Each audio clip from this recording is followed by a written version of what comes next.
अध्याय 2 सबक 1 अमीर लोग पैसे के लिए काम नहीं करते। डैडी, क्या आप मुझे बता सकते हैं कि अमीर कैसे बना जाए? यह सुनते ही मेरे डैडी ने अपना शाम का अखबार नीचे रख दिया।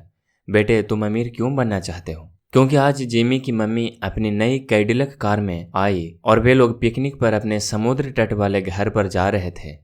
जिमी अपने साथ अपने 3 दोस्तों को ले गया, परंतु माइक और मुझे नहीं ले गया। उसने हमसे यह कहा कि वह हमें इसलिए नहीं ले जाएगा क्योंकि हम लोग गरीब बच्चे थे। उसने ऐसा कहा? डैडी ने अविश्वास से पूछा। हाँ, बिल्कुल ऐसा, मैंने दर्द भरी आवाज में कहा। डैडी ने अपना सिर हिलाया, नाक तक चश्मे को चढ़ाया और फिर अखबार पढ़ने लगे। मैं उनके जवाब का इंतजार करता रहा। यह 1956 की बात है, जब मैं 9 साल का था। किस्मत की बात थी कि मैं उसी पब्लिक स्कूल में जाता था जिसमें अमीर लोगों के बच्चे पढ़ते थे। हम शुगर प्लांटेशन के कस्बे में रहते थे। प्लांटेशन के मैनेजर और कस्बे के बाकी अमीर लोग जैसे डॉक्टर, बिजनेसमैन और बैंकर अपने बच्चों को पहली क्लास से 6ठी क्लास तक इसी स्कूल में भेजते थे। 6ठी क्लास के बाद बच्चों को प्राइवेट स्कूल में भेजा जाता था। अगर मेरा परिवार सड़क के दूसरे छोर पर रह रहा होता तो मुझे अलग तरह के स्कूल में भेजा जाता जहां मेरे जैसे परिवारों के बच्चे पढ़ते थे। 6ठी क्लास के बाद इन बच्चों की तरह मैंने भी पब्लिक, इंटरमीडिएट और हाई स्कूल किया होता, क्योंकि उनकी ही तरह मेरे लिए भी प्राइवेट स्कूल में जाना संभव नहीं था। मेरे डैडी ने आखिर अखबार को रख दिया। मुझे पता था कि वे क्या सोच रहे थे। उन्होंने धीमे से शुरुआत की। अगर तुम अमीर बनना चाहते हो तो तुम्हें पैसा बनाना सीखना चाहिए। मैंने पूछा, मैं पैसे बनाना किस तरह सीख सकता हूँ? अपने दिमाग के इस्तेमाल से उन्होंने मुस्कुराते हुए कहा, जिसका असली मतलब यह था, बस मैं तुम्हें इतना ही बता सकता हूँ और मैं इसका जवाब नहीं जानता, इसलिए मुझे तंग मत करो। एक साझेदारी हुई। अगले सुबह मैंने सबसे अच्छे दोस्त माइक को अपने डैडी की बातें बताई। जहाँ तक मुझे याद है, उस स्कूल में मैं और माइक ही 2 गरीब बच्चे थे। माइक भी मेरी तरह था, क्योंकि वह भी किस्मत की वजह से ही उस स्कूल में था। ऐसा लगता था जैसे किसी ने कस्बे में स्कूलों की सरहदें तय कर दी थी और इसी कारण हम लोग अमीर बच्चों के स्कूल में पढ़ रहे थे। सच कहा जाए तो हम लोग गरीब नहीं थे, परंतु हमें ऐसा लगता था क्योंकि बाकी सभी बच्चों के पास नए बेसबॉल ग्लव्स, नई साइकिलें और हर चीज़ नई होती थी। मम्मी और डैडी ने हमें ज़रूरत की सभी चीज़ें दी थी, जैसे खाना, घर, कपड़े, लेकिन इससे ज़्यादा कुछ नहीं। मेरे डैडी कहा करते थे, अगर तुम्हें कोई चीज़ चाहिए तो उसके लिए काम करो। हमें बहुत सी चीज़ें चाहिए थी, लेकिन 9 साल के बच्चों के करने के लिए ज़्यादा काम मौजूद नहीं थे। माइक ने पूछा, तो पैसा कमाने के लिए हमें क्या करना चाहिए? मैं नहीं जानता, मैंने कहा, लेकिन क्या तुम इस काम में मेरे पार्टनर बनना चाहते हो? वह राजी हो गया और उस शनिवार की सुबह माइक मेरा पहला बिजनेस पार्टनर बन गया। हम दोनों पूरी सुबह यही सोचते रहे कि पैसा किस तरह कमाया जाए। कभी कभार हम उन बेफिक्र बच्चों के बारे में बातें करते रहे जो जिमी के समुद्र तट वाले घर पर मजे कर रहे होंगे। इससे थोड़ी चोट पहुंचती थी, परंतु यह चोट अच्छी थी क्योंकि इसने हमें यह सोचने के लिए प्रेरित किया कि पैसे कैसे कमाया जाए। आखिरकार उस दोपहर को हमारे दिमाग में बिजली कौंध गई। यह एक ऐसा विचार था जो माइक ने किसी विज्ञान की किताब में पढ़ा था। रोमांचित होकर हमने अपने हाथ मिलाया और पार्टनरशिप के पास अब एक बिजनेस था। अगले कुछ हफ्तों तक मैं और माइक आसपास के इलाकों में दौड़ भाग करते रहे। हम दरवाजों पर दस्तक देते थे और पड़ोसियों से कहते थे कि वे अपने इस्तेमाल किए हुए टूथपेस्ट ट्यूब हमारे लिए रख दें। हैरत से हमें देखते हुए ज़्यादातर लोगों ने मुस्कुराकर हमारी बात मान ली। कुछ ने हमसे पूछा कि हमें टूथपेस्ट ट्यूब क्यों चाहिए। इसके जवाब में हमने कहा, हम आपको यह नहीं बता सकते, यह एक बिजनेस सीक्रेट है। सप्ताह गुजरते गए और मेरी माँ बहुत दुखी हो गई। अपने कच्चे माल को इकट्ठा करने के लिए हमने जो जगह चुनी थी वह उनकी वॉशिंग मशीन के ठीक पास थी, एक भूरे कोडवर्ड के डिब्बे में जिसमें कभी केचप की बोतलें रखी रहती थी। हमारे इस्तेमाल के लिए टूथपेस्ट के ट्यूब्स की संख्या बढ़ने लगी। आखिर एक दिन माँ के सब्र का बांध टूट गया। पड़ोसियों के मुड़े तूड़े और इस्तेमाल किए हुए टूथपेस्ट ट्यूब्स को देखते देखते वे ऊब गई थी। उन्होंने पूछा, तुम लोग क्या कर रहे हो? और मैं यह नहीं सुनना चाहती कि यह एक बिजनेस सीक्रेट है। इस कचरे को साफ कर दो या मैं इसे उठाकर बाहर फेंक देती हूँ। माइक और मैंने उनके हाथ पैर जोड़े और उन्हें यह बताया कि जल्दी ही हमारा कच्चा माल पर्याप्त जमा हो जाएगा और फिर हम उत्पादन शुरू कर देंगे।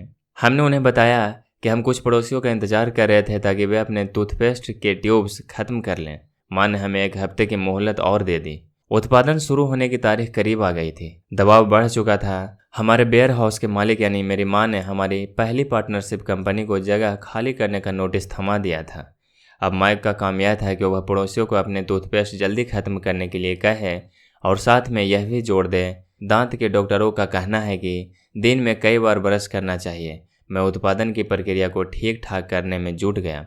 एक दिन मेरे डैडी अपने दोस्त के साथ कार में बैठकर पोर्च में आए और उनके आश्चर्य का ठिकाना नहीं रहा जब उन्होंने वहां 9 साल के 2 बच्चों को उत्पादन की प्रक्रिया में पूरी गति से जुटे देखा। हर जगह बारीक सफेद पाउडर बिखरा हुआ था। एक लंबी मेज पर स्कूल से लाए गए दूध के छोटे कार्टन थे और हमारे परिवार की हिचाबी ग्रिल लाल दहकते कोयलों के साथ अधिकतम गर्मी पर जल रही थी। डैडी सावधानी से चलकर हमारे करीब आए। चूंकि हमारे उत्पादन की प्रक्रिया ने पोर्च पर कब्जा कर लिया था, इसलिए उन्हें कार बाहर ही खड़ी करनी पड़ी। जब वे और उनके दोस्त पास आए तो उन्होंने कोयलों के ऊपर रखा एक स्टील का बर्तन देखा जिसमें टूथपेस्ट के ट्यूब पिघल रहे थे। उन दिनों टूथपेस्ट प्लास्टिक के ट्यूब्स में नहीं आते थे, ट्यूब शीशे के बने होते थे। एक बार पेंट जल जाने पर हम ट्यूब्स को स्टील के बर्तन में डाल देते ताकि वह पिघल कर द्रव रूप में आ सके। इस पिघले हुए शीशे को हम छोटे छेद वाले दूध के कार्टनों में डाल रहे थे। दूध के इन कार्टनों में प्लास्टर ऑफ पेरिस भरा था। हर तरफ फैला सफ़ेद पाउडर प्लास्टर ही था जिसमें हमने पानी मिलाया था। जल्दबाजी में मैंने उसके बैग को गिरा दिया था और पूरी ज़मीन ऐसी लग रही थी जैसे वहाँ अभी अभी बर्फ़ का तूफान आया हो। दूध के कार्टन हमारे बक्से थे जिसके भीतर प्लास्टर ऑफ पेरिस के सांचे थे। मेरे डैडी और उनके दोस्त हमें देखते रहे और हम पिघले हुए शीशे को प्लास्टर ऑफ पेरिस के क्यूब के ऊपर से छोटे से छेद में डालते रहे। संभल कर मेरे डैडी ने कहा। मैंने बिना सिर उठाए हामी भर दी। आखिरकार जब शीशे को डालने का काम खत्म हो गया तो मैंने स्टील के बर्तन को नीचे रख दिया और फिर अपने डैडी की तरफ देखकर मुस्कुराया। उन्होंने हल्की मुस्कान के साथ पूछा, तुम लोग क्या कर रहे हो? हम वही कर रहे हैं जो आपने बताया था, हम अमीर बनने जा रहे हैं, मैंने कहा। हाँ, माइक ने सिर को हिलाते हुए और मुस्कुराते हुए कहा, हम दोनों पार्टनर हैं। और इन प्लास्टर के सांचों में क्या है? देखिए, मैंने कहा, इसमें एक बहुत अच्छी चीज है। छोटे हथौड़े से मैंने सील को ठोका जिससे बाहरी खोल टूट गया। सावधानी से मैंने ऊपर के आधे प्लास्टर को हटाया और जस्ते का एक सिक्का बाहर गिर गया। हे भगवान, मेरे डैडी ने कहा, तो तुम लोग जस्ते के सिक्के ढाल रहे थे? बिल्कुल सही, माइक ने कहा। हम वही कर रहे थे जैसा आपने हमसे कहा था, हम पैसा बना रहे थे। मेरे डैडी के दोस्त जोर से हंसने लगे। मेरे डैडी भी मुस्कुराए और उन्होंने अपना सिर हिलाया। उनके सामने आग और टूथपेस्ट की ट्यूब्स के बक्से के साथ सफेद धूल में लिपटे हुए 2 बच्चे खड़े थे जो इस कान से उस कान तक खुलकर मुस्कुरा रहे थे। उन्होंने हमसे कहा कि हम सब कुछ छोड़कर उनके साथ चले और घर के सामने वाली सीढ़ी पर बैठे। मुस्कुराते हुए उन्होंने हमें जालसाजी शब्द का मतलब समझाया। हमारे सपने धराशायी हो गए थे। तो आपका मतलब है कि यह गैर कानूनी है? माइक ने कांपती आवाज में पूछा। छोड़ो भी, डैडी के दोस्त ने कहा। हो सकता है कि बच्चे अपनी जन्मजात प्रतिभा को विकसित कर रहे हों। मेरे डैडी उन्हें घूरते रहे। हाँ, यह गैर कानूनी है, डैडी ने नरमी से कहा, परंतु तुम लोगों ने यह साबित कर दिया कि तुम में बहुत ज़्यादा रचनात्मकता और मौलिक विचार है। इसी तरह आगे बढ़ते रहो, मुझे तुम पर गर्व है। निराश होकर माइक और मैं तकरीबन 20 मिनट तक चुपचाप अपना सिर पकड़कर बैठे रहे। इसके बाद हमने सारा अटाला साफ करना शुरू किया। पहले ही दिन हमारा बिजनेस चौपट हो गया था। पाउडर साफ करते हुए मैंने माइक की ओर देखा और कहा, मुझे लगता है जिमी और उसके दोस्त ठीक कहते हैं, हम सचमुच गरीब हैं। जब मैंने यह कहा तब डैडी बस जाने ही वाले थे। बच्चों, उन्होंने कहा, तुम गरीब तभी कहलाओगे जब तुम लोग हार मान लोगे। सबसे महत्वपूर्ण चीज़ यह है कि तुमने कुछ किया। ज़्यादातर लोग केवल अमीर बनने के बारे में बातें करते रहते हैं और उसके सपने देखते रहते हैं।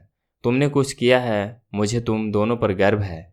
मैं एक बार फिर से यही कहूँगा, आगे बढ़े चलो, हार मत मानो। माइक और मैं खामोश खड़े रहे। ये शब्द सुनने में अच्छे थे, परंतु हमें यह पता नहीं था कि हमें क्या करना चाहिए। तो ऐसा क्यों है डैडी कि आप अमीर नहीं हैं? मैंने पूछा। क्योंकि मैंने एक स्कूल टीचर बनने का फैसला किया था। स्कूल के टीचर अमीर बनने के बारे में नहीं सोचते, हम सिर्फ पढ़ाना पसंद करते हैं। काश कि मैं तुम लोगों को मदद कर सकता, परंतु हकीकत में मैं यह नहीं जानता कि दौलत कैसे कमाई जाती है। माइक और मैं पलटे और अपने सफाई अभियान में जुट गए। डैडी ने कहा, अगर तुम लोग यह सीखना ही चाहते हो कि अमीर कैसे बना जाता है तो मुझसे मत पूछो। माइक, तुम अपने डैडी से यह सवाल पूछो। मेरे डैडी? माइक ने हैरानी से कहा। हाँ, तुम्हारे डैडी। मेरे डैडी ने मुस्कुरा कर दोहराया। तुम्हारे डैडी और मेरा बैंकर एक ही हैं और वह तुम्हारे डैडी की बहुत तारीफ करता है। उसने मुझे कई बार यह बताया कि पैसा बनाने में तुम्हारे डैडी का कोई जवाब नहीं है। मेरे डैडी? माइक ने एक बार फिर हैरानी से पूछा। फिर ऐसा क्यों है कि स्कूल के अमीर बच्चों की तरह हमारे पास शानदार कार और आलीशान बंगला नहीं है?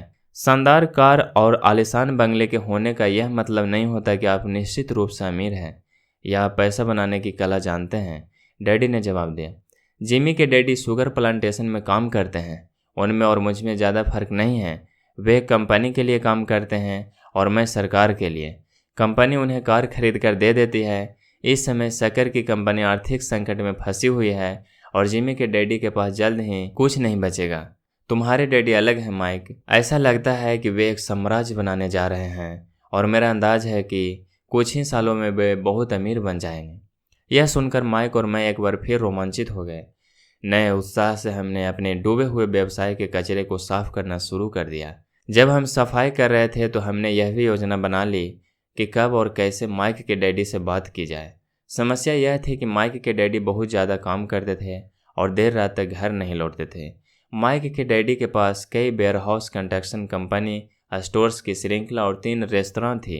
रेस्तराओं के कारण ही उन्हें घर लौटने में देर हो जाती थी। सफाई खत्म करने के बाद माइक बस पकड़कर अपने घर चला गया। वह अपने डैडी से बात करने वाला था, चाहे वे कितनी ही देर से घर लौटे, और उनसे पूछने वाला था कि क्या वे हमें अमीर बनने की तरकीब सिखाने के लिए तैयार हैं। माइक ने मुझसे वादा किया कि जैसे ही वह अपने डैडी से बात कर लेगा वह मुझे फ़ोन करेगा, चाहे कितनी ही देर क्यों न हो जाए। फ़ोन रात को 8:30 बजे आया। ओके, अगले शनिवार, मैंने कहा और फ़ोन रख दिया। माइक के डैडी माइक और मुझसे मिलने के लिए तैयार हो गए थे। शनिवार की सुबह 7:30 बजे मैंने शहर के दूसरे हिस्से में जाने के लिए बस पकड़ी और सबक शुरू हुए। मैं तुम्हें 1 घंटे के 10 सेंट दूंगा। 1956 की तनख्वाह के हिसाब से भी 10 सेंट प्रति घंटे का वेतन कम था। माइकल और मैं सुबह 8 बजे उसके डैडी से मिले। वे पहले से ही व्यस्त थे और उनके पास 1 घंटे से भी ज़्यादा का काम मौजूद था। जब मैं उनके साधारण, छोटे और साफ घर के सामने पहुंचा तो मैंने देखा कि उनका कंस्ट्रक्शन सुपरवाइजर अपने पिकअप ट्रक में वहां से जा रहा था। माइक मुझे दरवाजे पर ही मिल गया। डैडी अभी फ़ोन पर हैं और उन्होंने कहा कि हम लोग पीछे के पोर्च में उनका इंतजार करें। माइक ने दरवाजा खोलते हुए कहा। जब मैंने उस पुराने घर की दहलीज के अंदर कदम रखा तो लकड़ी के पुराने फर्श की चरमराहट सुनाई दी। दरवाजे के भीतर सस्ती सी चटाई थी। चटाई वहां इसलिए रखी गई थी ताकि फर्श पर पड़े अनगिनत कदमों के निशानों को छुपाया जा सके। हालांकि वह साफ थी, पर यह स्पष्ट दिखता था कि उसे बदल देना चाहिए। जब मैं सकरे लिविंग रूम में घुसा तो मेरा दम घुटने लगा और वहाँ पुराने फर्नीचर की बू आ रही थी और निश्चित रूप से उस फर्नीचर को संग्रहालय में होना चाहिए था। सोफे पर 2 महिलाएं बैठी थी जिनकी उम्र मेरी माँ से थोड़ी ज़्यादा होगी। महिलाओं के सामने एक पुरुष मजदूरों के कपड़ों में बैठा हुआ था। उसने खाकी पैंट और खाकी शर्ट पहन रखा था। हालांकि कपड़े साफ और प्रेस किए थे, परंतु उनमें स्टार्च नहीं किया गया था। उस आदमी की उम्र मेरे डैडी से लगभग 10 साल ज़्यादा होगी, शायद 45 साल। जब मैं और माइक उनके पास से गुजरते हुए किचन की तरफ गए जहां से पोर्च का रास्ता था तो वे मुस्कुराए। मैं भी जवाब में शर्मा कर मुस्कुरा दिया। ये लोग कौन हैं? मैंने पूछा। अरे ये लोग डैडी के लिए काम करते हैं। बूढ़ा व्यक्ति उनके वेयरहाउसों को संभालते हैं और महिलाएं रेस्तराओं की मैनेजर हैं। और तुमने उस कंस्ट्रक्शन सुपरवाइजर को तो देखा ही होगा जो यहाँ से 50 मील दूर एक सड़क परियोजना पर काम कर रहा है। उनका दूसरा सुपरवाइजर जो बहुत से घर बना रहा है वह तुम्हारे आने से पहले ही जा चुका है। क्या ऐसा हमेशा ही होता है? मैंने पूछा। हमेशा तो नहीं, पर अक्सर ऐसा ही होता है, माइक ने कहा और मेरे पास अपनी कुर्सी खींचते हुए वह मुस्कुराया। मैंने उनसे पूछा कि क्या वे हमें पैसा बनाना सिखाएंगे? माइक ने मुझे बताया। अच्छा, और उन्होंने इसका क्या जवाब दिया? मैंने सावधानीपूर्वक उत्सुकता से पूछा। पहले तो उनके चेहरे पर हंसी आई, पर फिर कुछ सोचकर उन्होंने कहा कि वे हमारे सामने एक ऑफर रखेंगे। अच्छा, मैंने कहा और अपनी कुर्सी की पीठ दीवार से टिका ली। मैं वहां कुर्सी के पिछले 2 पैरों के सहारे टेका बैठा रहा। माइक ने भी ऐसा ही किया। क्या तुम्हें पता है कि वे कौन सा ऑफर देने वाले हैं? मैंने पूछा। नहीं, पर हमें जल्दी ही इसका पता चल जाएगा। अचानक माइक के डैडी उस पुराने दरवाजे से घुसकर पोर्च में दाखिल हुए। माइक और मैं अपने पैरों पर कूद गए, आदर के कारण नहीं बल्कि इसलिए कि हम चौंक गए थे। तो बच्चों तैयार? माइक के डैडी ने एक कुर्सी हमारे पास खिसकाते हुए पूछा। हमने अपने सिर हिलाया और अपनी कुर्सियों को दीवार के पास से खींचकर उनके सामने रख लिया। वे एक विशाल शरीर के मालिक थे, लगभग 6 फीट ऊंचे और 200 पाउंड वजनी। मेरे डैडी इससे ऊंचे थे, लगभग इसी वजन के, और माइक के डैडी से 5 साल बड़े। वे लगभग एक जैसे ही थे, हालांकि दोनों एक ही प्रजाति के नहीं थे। हो सकता है कि उनकी ऊर्जा एक सी हो। माइक का कहना है कि तुम पैसा कमाना सीखना चाहते हो, क्या यह सही है रॉबर्ट? मैंने तत्काल सहमति में अपना सिर हिलाया, हालांकि मुझे थोड़ा सा डर भी लग रहा था। उनके शब्दों और मुस्कुराहट के पीछे बहुत ताकत थी। अच्छा, यह रहा मेरा ऑफर। मैं तुम्हें सिखाऊंगा, लेकिन मैं ऐसा क्लासरूम की शैली में नहीं करूंगा। अगर तुम मेरे लिए काम करोगे तो उसके बदले मैं तुम्हें सिखाऊंगा। तुम मेरे लिए काम नहीं करोगे तो मैं तुम्हें नहीं सिखाऊंगा। अगर तुम काम करते हो तो मैं तुम्हें ज़्यादा तेज़ी से सिखा सकता हूँ। अगर तुम सिर्फ बैठकर मेरी बातें सुनते हो, जैसा कि तुम लोग स्कूल में करते हो, तो इससे मेरा समय बर्बाद होगा। यह मेरा ऑफ़र है, इसे या तो मान लो या फिर वापस लौट जाओ। क्या मैं आपसे पहले एक सवाल कर सकता हूँ? मैंने पूछा।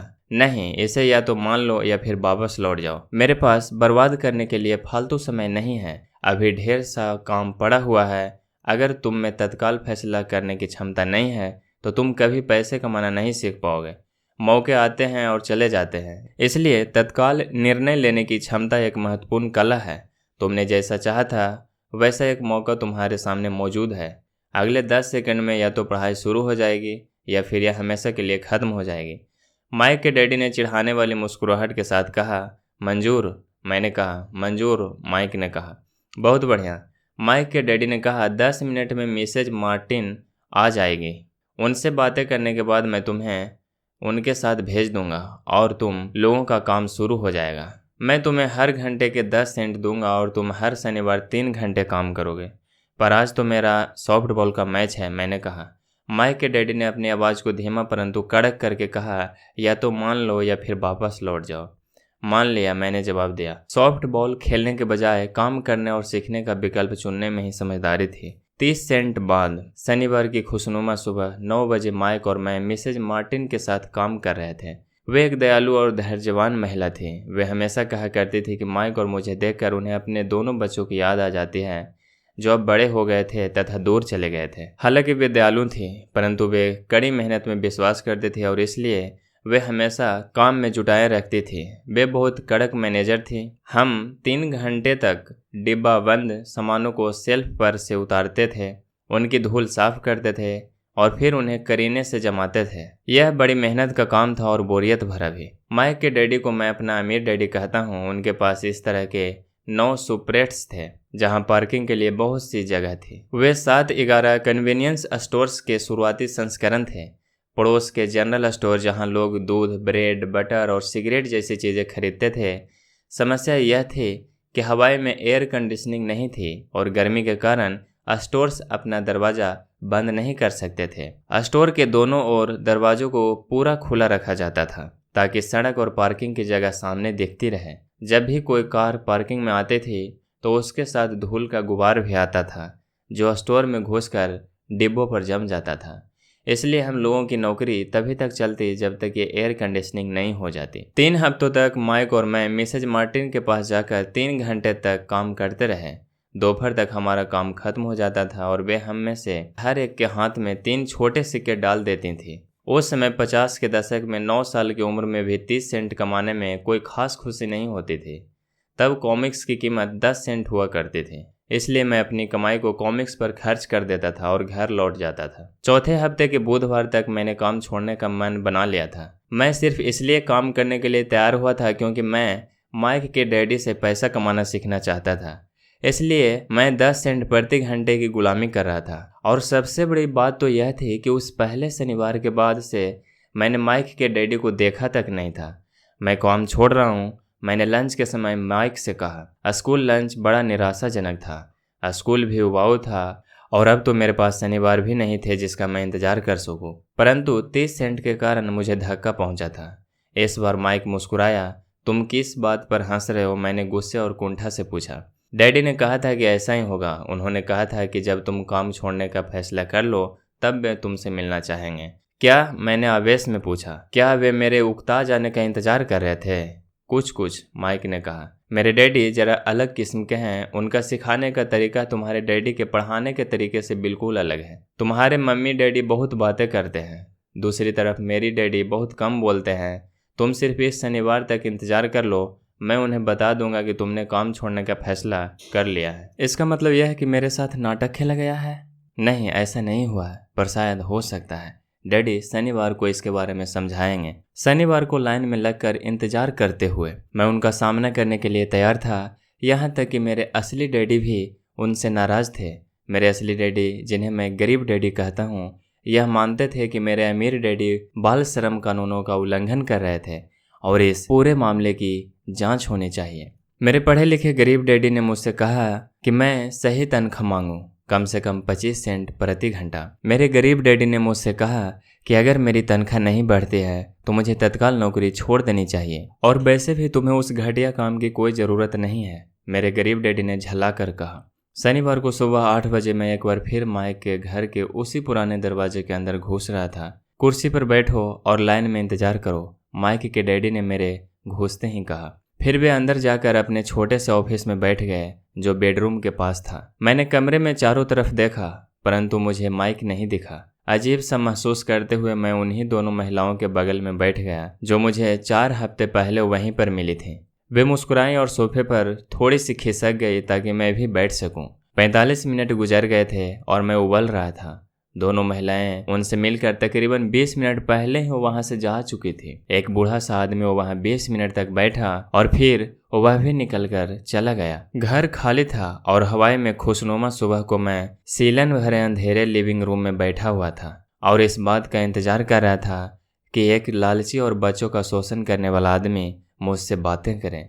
मैं सुन सकता था कि वे फोन पर बातें कर रहे थे, ऑफिस में इधर उधर के काम कर रहे थे और मुझे नज़रअंदाज कर रहे थे। मेरी इच्छा तो हो रही थी कि मैं उस घमंडी आदमी से बिना मिले ही घर लौट जाऊं, पर किसी वजह से मैं रुक गया। आखिर 15 मिनट बाद ठीक 9 बजे अमीर डैडी अपने ऑफिस से बाहर निकले। बिना कुछ कहे उन्होंने हाथ से मुझे इशारा किया कि मैं उनके दड़वेनुमा ऑफिस में आ जाऊं। अमीर डैडी ने अपने ऑफिस कुर्सी पर बैठते हुए कहा, या तो तुम्हारी तनख्वाह बढ़ाई जाए या तुम काम छोड़ रहे हो, है ना? हाँ, समझौते के मुताबिक आप अपनी शर्त पूरी नहीं कर रहे हैं, मैंने लगभग आंसुओं से भींगे स्वर में कहा। 9 साल के बच्चों के लिए एक बैक्स का सामना करना बहुत ज़्यादा डरावना था। आपने कहा था कि अगर मैं आपके लिए काम करूँगा तो आप मुझे पैसा कमाना सिखाएंगे। अपनी तरफ से मैंने आपके लिए काम किया है, मैंने कड़ी मेहनत की है। इस काम के लिए मैंने अपने बेसबॉल गेम की भी कुर्बानी दी है और अब आप अपने वादे से मुँह कर रहे हैं। आपने मुझे कुछ भी नहीं सिखाया है। आप धोखेबाज हैं, जैसा शहर के सभी लोग कहते हैं। आप लालची हैं, आप केवल पैसा कमाना चाहते हैं और अपने कर्मचारियों का बिल्कुल ध्यान नहीं रखते हैं। आपने मुझे इतनी देर तक बाहर बिठाए रखा और मेरी जरा भी इज्जत नहीं की। मैं एक छोटा सा बच्चा हूँ और आपको मेरे साथ इससे बेहतर बर्ताव करना चाहिए था। अमीर डैडी अपनी कुर्सी पर पीछे झुक गए। अपने हाथों को ठुड्डी तक लाकर उन्होंने मुझे घूरा। ऐसा लग रहा था जैसे वे मेरा विश्लेषण कर रहे थे। बुरा नहीं है, उन्होंने कहा। 1 महीने से भी कम समय में तुम वही भाषा बोल रहे हो जो मेरे ज़्यादातर कर्मचारी बोलते हैं। क्या? मैंने पूछा। मैं समझ नहीं पा रहा था कि वे क्या कह रहे थे और इसलिए मैंने अपना दुखड़ा रोना चालू रखा। मुझे लगता था कि आप अपने वादे पर कायम रहेंगे और मुझे कुछ सिखाएंगे। इसके बजाय आप मुझ पर अत्याचार करना चाहते हैं। यह तो जुल्म है, सरासर जुल्म। मैं तुम्हें सिखा तो रहा हूँ, अमीर डैडी ने धीमी आवाज में कहा। आपने मुझे क्या सिखाया है? कुछ भी नहीं, मैंने गुस्से से कहा। एक बार मैं चंद सिक्कों में काम करने के लिए तैयार हो गया, उसके बाद तो आपने मुझसे बात तक नहीं की। 10 सेंट प्रति घंटे। मैं आपकी शिकायत सरकार से करूँगा। हमारे देश में भी बाल श्रम कानून है। आप तो जानते ही हैं कि मेरे डैडी सरकार के लिए काम करते हैं। शाबाश, अमीर डैडी ने कहा। अब तुम उन ज़्यादातर लोगों की भाषा बोल रहे हो जो कभी मेरे लिए काम करते थे। वे लोग जिन्हें या तो मैंने नौकरी से निकाल दिया है या जिन्होंने खुद मेरी नौकरी छोड़ दी है। तो इस बारे में आपको क्या कहना है? मैंने पूछा और मुझे यह लग रहा था कि कम उम्र के बावजूद मैं बहादुर से बातें कर रहा था। आपने मुझसे झूठ बोला। मैंने आपके लिए काम किया और आपने अपना वादा पूरा नहीं किया। आपने मुझे कुछ भी नहीं सिखाया। कौन कहता है कि मैंने तुम्हें कुछ नहीं सिखाया है? मेरे अमीर डैडी ने शांति से कहा। मैंने 3 हफ्ते तक काम किया और इस बीच आपने सिखाना तो दूर रहा, मुझसे कभी बात तक नहीं की। मैंने व्यंग भरे अंदाज में कहा। क्या सिखाने का मतलब केवल भाषण या बातचीत ही होता है? अमीर डैडी ने पूछा। और क्या, मैंने जवाब दिया। इस तरह से वे तुम्हें स्कूल में सिखाते हैं, उन्होंने मुस्कुरा कर कहा। परंतु ज़िंदगी तुम्हें इस तरह नहीं सिखाती और मेरा यह मानना है कि ज़िंदगी सबसे बढ़िया टीचर होती है। ज़्यादातर वक्त ज़िंदगी आपसे बातें नहीं करती, यह एक तरह से आपको धक्का देती है। हर धक्के के जरिए ज़िंदगी आपसे कहती है, जाग जाओ, मैं तुम्हें कुछ सिखाना चाहती हूँ। यह आदमी कैसी बेसिर पैर की बातें कर रहा है, मैंने अपने आप से पूछा। ज़िंदगी अगर मुझे धक्का देती तो इसका मतलब यह है कि ज़िंदगी मुझसे बातें करती है। अब मैं जान चुका था कि मुझे यह काम तत्काल छोड़ देना चाहिए। मैं किसी ऐसे आदमी से बातें कर रहा था जो पागल था और जिसे ताले में बंद रखने की ज़रूरत थी। अगर तुम जिंदगी के सबक सीखते हो तो इससे तुम्हें बहुत फ़ायदा होगा। अगर तुम ऐसा नहीं करते हो तो ज़िंदगी तुम्हें लगातार धक्के देती रहेगी।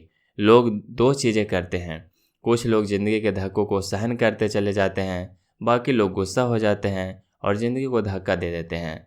परंतु वे धक्का देते हैं अपने बॉस को, अपने काम को, अपनी पत्नी या पति को। वे यह नहीं जानते कि ज़िंदगी उन्हें धक्का दे रही है। मैं नहीं जानता था कि वे किस बारे में बात कर रहे थे।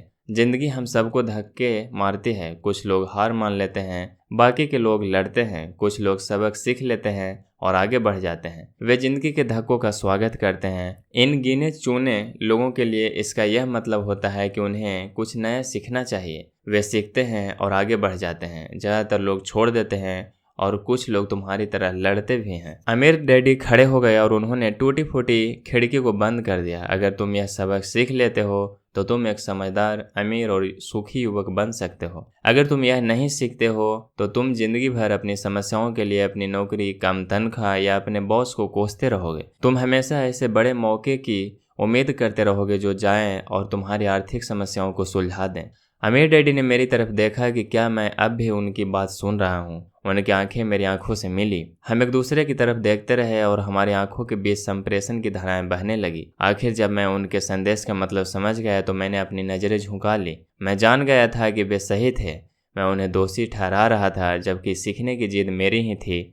मैं फालतू में ही लड़ रहा था। अमीर डैडी ने आगे कहा, अगर आप इस तरह के आदमी हैं जिसमें हिम्मत नहीं है तो आप जिंदगी के हर थपेड़े के सामने हार मान जाते हैं। अगर आप इस किस्म के आदमी हैं तो आप जिंदगी भर सुरक्षित खेल खेलते रहेंगे, सही चीजें करते रहेंगे और किसी ऐसे वक्त का इंतजार करते रहेंगे जो आने वाला नहीं है, और फिर आप एक बोरिंग बूढ़े की तरह मर जाएंगे। आपके बहुत से दोस्त होंगे जो आपकी सिर्फ इसलिए तारीफ करेंगे क्योंकि आप एक मेहनती और भले आदमी थे। आपने अपनी जिंदगी सुरक्षित खेल खेलने और सही चीजें करने में गुजार दी। परंतु सच बात तो यह है कि आपने जिंदगी के थपेड़ों के सामने घुटने टेक दिए। आप खतरा मोल लेने की कल्पना तक से डरते थे। हकीकत में तो आप जीतना चाहते थे, परंतु आपके लिए हारने का डर जीतने के रोमांच से ज्यादा ताकतवर साबित हुआ। अंदर से आप और केवल आप जान पाएंगे कि आपने कभी जीतने की कोशिश नहीं की। आपने सुरक्षित खेल खेलने का विकल्प चुना। हमारी नजरें एक बार फिर मिली। 10 सेकंड तक हम एक दूसरे की तरफ देखते रहे और एक बार फिर मैंने तभी नजरें हटाई जब मैं उनकी बात का मतलब समझ गया। आप मुझे धक्का दे रहे थे, मैंने पूछा। कुछ लोग ऐसा कह सकते हैं, अमीर डैडी मुस्कुराए। मैं तो यही कहूँगा कि मैं तुम्हें जिंदगी का स्वाद चखा रहा था। कैसा स्वाद? मैंने पूछा। मैं अब भी गुस्सा था, परंतु अब मेरी जिज्ञासा भी जाग गई थी।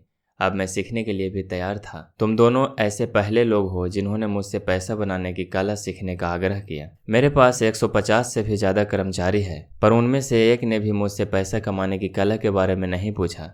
वे मुझसे नौकरी मांगते हैं, तनख्वाह मांगते हैं, परंतु पैसा बनाने की कला नहीं सीखना चाहते। तो ज़्यादातर लोग इसी तरह अपनी ज़िंदगी के सबसे बेहतरीन साल पैसे के लिए काम करने में बर्बाद कर देंगे और आखिर तक यह कभी समझ ही नहीं पाएंगे कि दरअसल वे किसके लिए काम कर रहे हैं। मैं पूरा ध्यान लगाकर उनकी बात सुनता रहा। तो माइक ने मुझसे कहा कि तुम पैसा कमाने की कला सीखना चाहते हो, तो मैंने एक ऐसा कोर्स तैयार किया जो असली ज़िंदगी के करीब था। मैं बोलते बोलते थक जाता, परंतु तुम कभी मेरी बात का मतलब नहीं समझ पाते।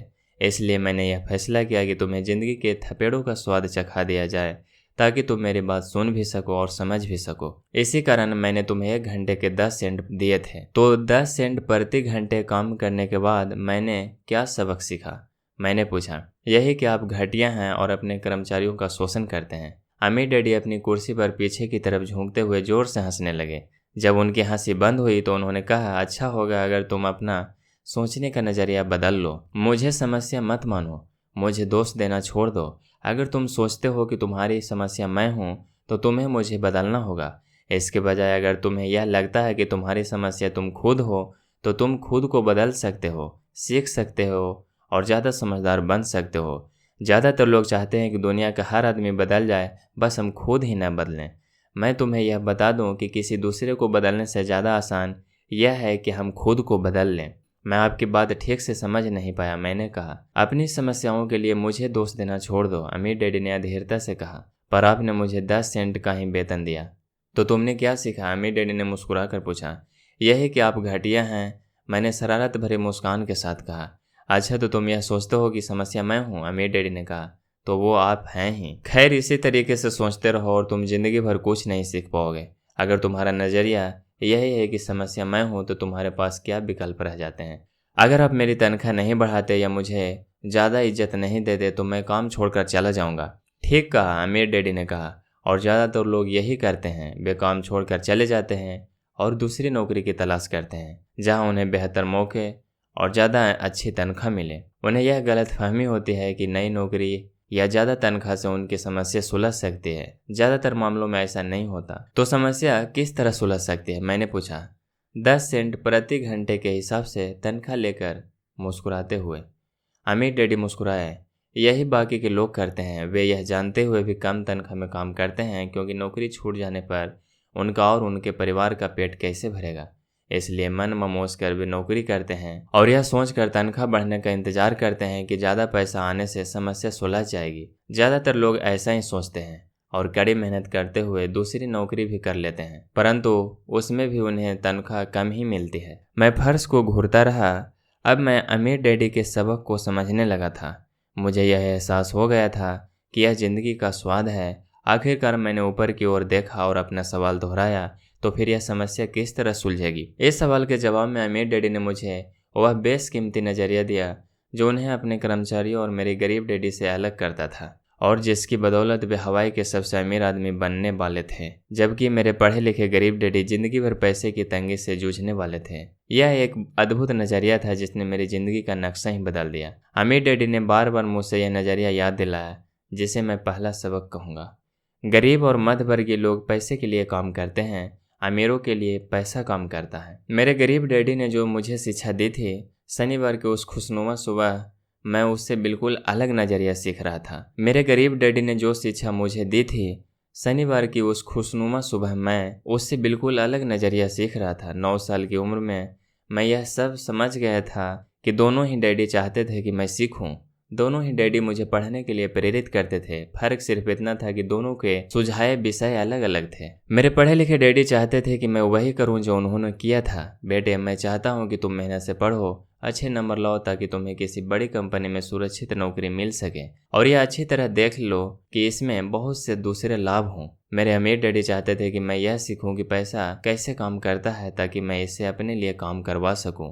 यह सबक मुझे जीवन भर उनके मार्गदर्शन में सीखना था, न कि किसी क्लासरूम में। मेरे अमीर डैडी ने मेरा पहला सबक जारी रखा। मैं खुश हूँ कि तुम 10 सेंट प्रति घंटे के हिसाब से काम करने पर गुस्सा हो गए। अगर तुम गुस्सा नहीं हुए होते तो तुम ऐसा खुशी खुशी करते रहते तो मैं तुम्हें साफ कह देता कि मैं तुम्हें नहीं सिखा सकता।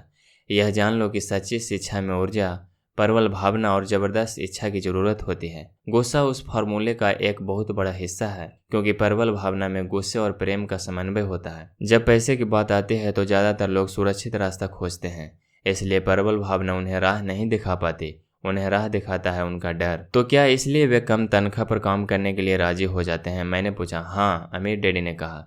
कुछ लोग कहते हैं मैं लोगों का शोषण करता हूँ क्योंकि मैं उन्हें उतनी तनख्वाह नहीं देता जितनी उन्हें शुगर प्लांटेशन या सरकार की तरफ से मिलती है। मैं यही कहना चाहता हूँ कि लोग खुद अपना शोषण करते हैं, डरते हुए हैं, मैं नहीं। पर क्या आपको नहीं लगता कि आपको उन्हें ज़्यादा तनख्वाह देनी चाहिए? मैंने पूछा। मुझे ज़्यादा देने की ज़रूरत ही नहीं है, और इसके अलावा ज़्यादा पैसा मिलने से उनकी समस्या नहीं सुलझेगी। अपने डैडी को ही देख लो, वे बहुत सा पैसा कमाते हैं और फिर भी वे अपने बिलों का भुगतान नहीं कर पाते। दुनिया में ऐसे बहुत से लोग हैं जिन्हें अगर ज़्यादा पैसा मिल जाए तो वे ज़्यादा कर्ज में डूब जाएंगे। तो इसी कारण आपने मुझे 10 सेंट प्रति घंटे की तनख्वाह दी, मैंने मुस्कुराते हुए कहा। यह सबक का हिस्सा था।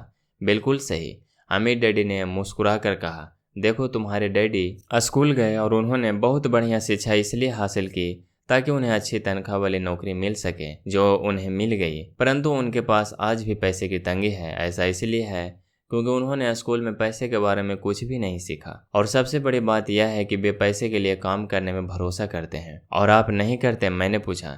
नहीं, सच पूछा जाए तो नहीं, अमीर डैडी ने कहा। अगर तुम पैसे के लिए काम करना सीखना चाहते हो तो स्कूल में ही रहो। यह सीखने के लिए उससे बढ़िया जगह कोई नहीं है। परंतु अगर यह सीखना चाहते हो कि पैसा तुम्हारे लिए किस तरह काम करे तो यह मैं तुम्हें सिखा सकता हूँ, परंतु तभी जब तुम यह सीखना चाहो। क्या हर कोई यह नहीं सीखना चाहता? मैंने पूछा। नहीं, अमीर डैडी ने कहा, सिर्फ इसलिए क्योंकि पैसे के लिए काम करना ज़्यादा आसान है, खासकर तब जब पैसे के बारे में आपकी मूल्य भावना डर हो। मैं समझ नहीं पाया। मैंने त्योरियां चढ़ाकर कहा, उसकी चिंता फिलहाल मत करो। अभी इतना ही समझ लो कि डर के कारण ही ज़्यादातर लोग अपनी नौकरी कर रहे हैं। अपने बिलों का भुगतान न कर पाने का डर, नौकरी से निकाल दिया जाएगा, इस बात का डर, पर्याप्त पैसा न होने का डर, एक बार फिर से शुरू करने का डर, यह किसी व्यवसाय को सीखने और पैसे के लिए काम करने की कीमत है। ज़्यादातर लोग पैसे के लिए गुलाम बन जाते हैं और फिर वे अपने बॉस पर अपनी भड़ास निकालते हैं। तो आपकी नज़र में पैसे से अपने लिए काम करवाना एक बिल्कुल अलग विषय है? मैंने पूछा। बिल्कुल, अमीर डैडी ने जवाब दिया, बिल्कुल। शनिवार की उस खुशनुमा सुबह हवाई में हम लोग चुपचाप बैठे रहे। मेरे दोस्त उस समय लिटिल लीग बेसबॉल गेम शुरू कर ही रहे होंगे, पर किसी वजह से मैं खुश था कि मैंने 10 सेंट प्रति घंटे के हिसाब से काम करने का फैसला किया था। मुझे लगा कि मैं कुछ ऐसे सीखने जा रहा था जो मेरे दोस्त स्कूल में कभी नहीं सीख पाएंगे। सीखने के लिए तैयार? अमीर डैडी ने पूछा। बिल्कुल, मैंने दांत निकाल कर कहा। मैंने अपना वादा निभाया। मैंने तुम्हें दूर बैठे बैठे भी सिखाया। अमीर डैडी ने कहा, 9 साल की उम्र में तुम्हें इस बात का पता चल चुका है कि पैसे के लिए काम करना कैसा होता है। अपने पिछले महीने को 50 सालों से गुना कर लो और तुम्हें इस बात का अंदाजा हो जाएगा कि ज़्यादातर लोगों की ज़िंदगी किस तरह गुजरती है। मैं समझ नहीं पाया। मैंने कहा, जब तुम मुझसे मिलने के लिए लाइन में इंतजार कर रहे थे तो तुम्हें कैसा लग रहा था? एक बार नौकरी के लिए और दूसरी बार तनख्वाह बढ़वाने के लिए। भयानक, मैंने कहा। अगर तुम पैसे के लिए काम करने का विकल्प चुनते हो तो ज़्यादातर लोगों के लिए ज़िंदगी का मतलब यही होता है, अमीर डैडी ने कहा। और तुम्हें तब कैसा लगा था जब मिसेज मार्टिन ने तुम्हारे हाथ में 3 घंटे के लिए 3 सिक्के थमाए थे? मुझे लगा था कि यह काफ़ी नहीं है। मुझे लग रहा था कि यह कुछ भी नहीं है। मैं निराश हुआ था, मैंने कहा। और यही ज़्यादातर कर्मचारियों को लगता है जब वे अपनी तनख्वाह के चेक को देखते हैं, खासकर तब जब उससे टैक्स और बाकी कटौतियाँ कर ली जाती हैं। कम से कम तुम्हें तो पूरी तनख्वाह मिलती थी, उन्हें तो पूरी तनख्वाह भी नहीं मिलती। आपका मतलब है कि ज़्यादातर कर्मचारियों को पूरी तनख्वाह नहीं मिलती? मैं हैरान था। नहीं, अमीर डैडी ने कहा, सरकार हमेशा अपना हिस्सा पहले ही ले लेती है। सरकार ऐसा कैसे करती है? मैंने पूछा। टैक्स, अमीर डैडी ने कहा। जब आप कमाते हैं तो आप पर टैक्स लगता है, जब आप खर्च करते हैं तो आप पर टैक्स लगता है, जब आप बचाते हैं तो आप पर टैक्स लगता है, जब आप मर जाते हैं तो भी आप पर टैक्स लगता है। लोग सरकार को ऐसा क्यों करने देते हैं? अमीर लोग ऐसा नहीं करने देते, अमीर डैडी ने मुस्कुरा कर कहा। परंतु गरीब और मध्यवर्गीय लोग ऐसा करने देते हैं। मैं दावा करता हूँ कि मैं तुम्हारे डैडी से ज़्यादा कमाता हूँ, परंतु वे ज़्यादा टैक्स चुकाते हैं। यह कैसे संभव है? मैंने पूछा। 9 साल का बच्चा इस अजीब आंकड़े को समझ नहीं पा रहा था। कोई आदमी सरकार को ऐसा करने की इजाज़त कैसे दे सकता है? अमीर डैडी चुपचाप बैठे रहे। मैं समझ गया कि वे चाहते थे कि मैं सुनूं, न कि उनसे फालतू के सवाल करूं। आखिर मैं शांत हो गया। जो मैंने सुना था वह मुझे अच्छा नहीं लगा था। मैं जानता था कि मेरे डैडी हमेशा टैक्स का रोना रोते रहते थे, परंतु दरअसल इस बारे में वे कुछ नहीं कर पाते थे। क्या जिंदगी उन्हें धक्का दे रही थी? अमीर डैडी मेरी तरफ देखते हुए अपनी कुर्सी में धीमे धीमे और खामोशी से हिलने लगे। सीखने के लिए तैयार? उन्होंने पूछा। मैं अपना सिर धीमे से हिलाया। जैसा मैंने कहा, सीखने के लिए बहुत कुछ है। पैसे से अपने लिए काम कैसे करवाया जाए, यह जिंदगी भर चलने वाली पढ़ाई है। ज़्यादातर लोग 4 साल के लिए कॉलेज जाते हैं और उनकी पढ़ाई पूरी हो जाती है। मैं पहले से ही जानता हूँ कि मेरी धन संबंधी पढ़ाई जीवन भर चलेगी, और इसकी वजह यह है कि मैं जितना ज़्यादा जान लेता हूँ उससे भी ज़्यादा जानने की मेरी जिज्ञासा बढ़ती चली जाती है। ज़्यादातर लोग इस विषय को कभी नहीं पढ़ते। वे नौकरी पर जाते हैं, अपनी तनख्वाह लेते हैं, अपनी चेकबुक को बैलेंस करते हैं और बात खत्म हो जाती है। इसके बाद भी उन्हें अचरज होता है कि उनके जीवन में पैसे की समस्याएं क्यों हैं। फिर वे सोचते हैं कि ज़्यादा पैसे से उनकी समस्या हल हो जाएगी। बहुत कम लोगों को यह एहसास होता है कि असली समस्या धन संबंधी शिक्षा या ज्ञान की है। तो मेरे डैडी को टैक्स की समस्याएं इसलिए है क्योंकि उनमें पैसे की समझ नहीं है? मैंने विचलित होकर पूछा। देखो, अमीर डैडी ने कहा, पैसे से अपने लिए कैसे काम करवाया जाए, टैक्स तो शिक्षा का सिर्फ एक हिस्सा है। आज तो मैं सिर्फ यह देखना चाहता था कि तुम में अब भी पैसे के बारे में सीखने की प्रबल इच्छा बची है या नहीं। ज़्यादातर लोगों में सीखने की प्रबल इच्छा नहीं होती। वे स्कूल जाना चाहते हैं, कोई व्यवसाय सीखना चाहते हैं, अपनी नौकरी में मज़े करना चाहते हैं और ढेर सारा पैसा कमाना चाहते हैं। एक दिन वे तब जागते हैं जब उनके सामने पैसे की समस्या आ जाती है और तब वे काम करना बंद नहीं कर सकते। पैसे के लिए काम करने की यही कीमत होती है और उन्हें यह कीमत चुकानी ही पड़ती है। अगर वे पैसे से अपने लिए काम करवाना सीख लेते हैं तो उनके सामने यह समस्या कभी नहीं आती। तो तुम में अभी सीखने की, जानने की जिज्ञासा है? अमीर डैडी ने पूछा। मैंने हामी में सिर हिलाया। अच्छा, अमीर डैडी ने कहा, अब काम पर वापस जाओ और इस बार मैं तुम्हें बिल्कुल तनख्वाह नहीं दूंगा। क्या? मैंने हैरान होकर पूछा। तुमने नहीं सुना? तुमने सही सुना है, तनख्वाह बंद। तुम हर शनिवार 3 घंटे उसी तरह काम करोगे, परंतु इस बार तुम्हें 10 सेंट प्रति घंटे के हिसाब से तनख्वाह नहीं मिलेगी। तुम्ही ने तो कहा है कि तुम पैसे के लिए काम करना नहीं सीखना चाहते, इसलिए मैं तुम्हें बदले में कुछ भी नहीं दूंगा। मुझे अपने सुने हुए शब्दों पर भरोसा नहीं हो रहा था। मैंने माइक से पहले ही बात कर ली है, वह पहले से ही काम कर रहा है, मुफ्त में डिब्बों की सफाई कर रहा है और उन्हें करीने से जमा कर रहा है। अब तुम भी जल्दी से जाकर काम में जुट जाओ। यह ठीक नहीं है, मैं चिल्लाया। आपको कुछ न कुछ तनख्वाह तो देना ही चाहिए। तुमने कहा था कि तुम सीखना चाहते हो। अगर तुम इस बात को अभी नहीं सीख पाओगे तो तुम भी उन्हीं 2 महिलाओं और बूढ़े आदमी की तरह बन जाओगे जो मेरे लिविंग रूम में बैठे थे। ये लोग पैसे के लिए काम करते हैं और डरते हैं कि मैं उन्हें नौकरी से ना निकाल दूं। या तुम अपने डैडी की तरह बन जाओगे जो पैसा तो बहुत मांगते हैं परंतु गले तक कर्ज में डूबे रहते हैं। शायद उन्हें यह उम्मीद रहती है कि ज़्यादा पैसे से उनकी समस्या सुलझ जाएगी। अगर तुम यही चाहते हो तो एक बार फिर 10 सेंट के अपने पुराने वादे पर लौटने के लिए तैयार हूँ, या तुम वह कर सकते हो जो ज़्यादातर लोग करते हैं। इस बारे में शिकायत करो कि तनख्वाह बहुत कम है और तुम यह नौकरी छोड़कर दूसरी नौकरी की तलाश शुरू कर दो। मेरी समझ में नहीं आ रहा है कि मैं क्या करूं, मैंने पूछा। अमीर डैडी ने अपने सिर पर उंगली रखी। इसका इस्तेमाल करो, उन्होंने कहा। अगर तुम इसका सही इस्तेमाल करोगे तो तुम मुझे जल्दी ही इस बात के लिए धन्यवाद दोगे कि मैंने तुम्हें मौका दिया और एक दिन तुम बहुत अमीर आदमी बन जाओगे। मैं वहाँ यह सोचते हुए खड़ा था कि मुझे कितना घटिया विकल्प दिया जा रहा है। मैं यहाँ अपनी तनख्वाह बढ़वाना आया था और अब मुझे मुफ्त में काम करने के लिए कहा जा रहा है। अमीर डैडी ने एक बार फिर अपनी उंगली को सिर पर रखा और कहा, इसका इस्तेमाल करो। अब यहाँ से जाओ और अपने काम में जुट जाओ। सबक 1, अमीर लोग पैसे के लिए काम नहीं करते। मैंने अपने गरीब डैडी को यह नहीं बताया कि अब मैं मुफ्त में काम कर रहा हूँ। उन्हें यह समझ में नहीं आता। मैं उन्हें इसकी वजह ठीक से इसलिए नहीं समझा सकता था क्योंकि मैं खुद भी इसे ठीक से नहीं समझ पाया था। अगले 3 हफ्ते माइक और मैं 3 घंटे तक हर शनिवार को काम करते रहे, मुफ्त में। काम बहुत परेशानी वाला नहीं था और वक्त गुजरने के साथ साथ यह ज़्यादा आसान होता जा रहा था। मुझे अफसोस था तो अपने छूटे हुए बेसबॉल गेम्स और कॉमिक्स का। अब मैं उनका मज़ा नहीं ले सकता था। तीसरे हफ्ते दोपहर में अमीर डैडी आए। हमने उनके ट्रक के पार्किंग में आने की आवाज़ सुनी। वे स्टोर में घुसे और उन्होंने मिसेज मार्टिन को गले लगाकर अभिवादन किया। स्टोर में क्या चल रहा है यह जानने के बाद वे आइसक्रीम फ्रीजर के पास गए, उसमें से 2 आइसक्रीम निकाली, उनका दाम चुकाया और उसके बाद मेरी और माइक की तरफ इशारा करके कहा, चलो घूमने चलते हैं। हम सड़क के पार गए, कुछ कारों को चकमा दिया और एक बड़े घास के मैदान में टहलने लगे जहां कुछ बैग्स सॉफ्ट बॉल खेल रहे थे। कुछ दूर की पिकनिक टेबल पर बैठकर उन्होंने माइक और मुझे आइसक्रीम दी। कैसा चल रहा है? बढ़िया, माइक ने कहा। मैंने सहमति में सिर हिलाया। कुछ और सीखा? अमीर डैडी ने पूछा। माइक और मैंने एक दूसरे की तरफ देखा, अपने कंधे उचकाया और अपने सिर को ना में एक साथ हिलाया। जिंदगी के सबसे बड़े जाल से बचना। अच्छा यह होगा कि तुम बचपन से ही यह सोचना शुरू कर दो, तुम अब जिंदगी के सबसे बड़े सबक को देख रहे हो।